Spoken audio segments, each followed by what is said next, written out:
Alright, what's up YouTube? Today I am going to be putting a light bar behind my grill right here. And the first step is to remove that plastic piece, the plastic trim off the top right here.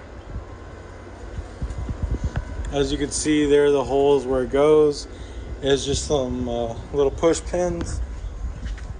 As you can see, just go around and pry those up. I used one of these little trim piece removal tools. It helped out really good.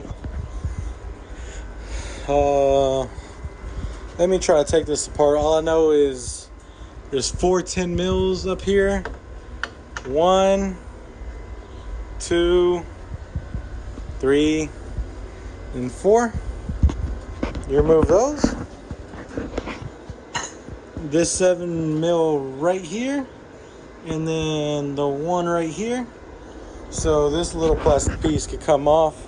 You pull this off the same time as this, but don't forget there's 4 more bolts behind here, somewhere behind here, that I'll show y'all later, that you have to remove in order to take off that grill. Taking out, I'm just messing with the bottom screws, the 4 that are along here. I got 3 of them out. I seem to misplace one of them. But as you can see, you can mess with this little plastic thing right here, this trim piece, scoot it up, and I don't know if y'all could see, but there's one of the bolts back there. It just won't focus in right, but it's back there. Get you an extension with the socket, and that's how I've been doing it. It's almost apart. Guys, go. After wrestling with those two, the 2 on the end to get that plastic piece off, you just basically got to come in here and pry that little plastic trim piece and try to find these right here. Wait, my bad. Those right there. And that extension comes in handy. Take them out, pop it off, and now let me begin to try and figure out where I'm gonna mount this light bar at. 30-inch curved light bar, 32 or something like that. And I got it off Amazon for like 50 something bucks with the wiring harness. So basically all I'm gonna do is get these, mount them up somewhere right here, mock up my grill, and see how good that fits and where I can place it at the best. Then after that, drill the holes. Hopefully I get long enough bolts. I might have to go to a Tractor Supply or something to get some longer bolts. But just put a piece of wood back here, just in case if you're drilling you don't go all the way back. Hit that 4 right there, that radiator or whatever it is, that condenser, and mess everything up. Alright guys, so I got the finished product right here. Light bar mounted in, 32 inches. Let me show you the switch over here. And as you can see, I'm out of the switch right there. Basically what I had to do was just run it through the back of this little cap right here.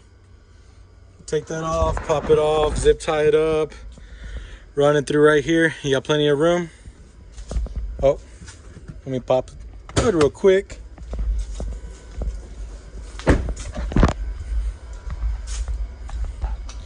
But yeah, there you go, the finished product, man. This light bar is bright as can be. 32-inch light bar, 52 bucks with the wiring kit, of course. Let me pop the hood for y'all. So I just ran the other wiring right here, connected it to the battery, negative and positive. Ran the wiring across that wiring loom right there, zip tied it.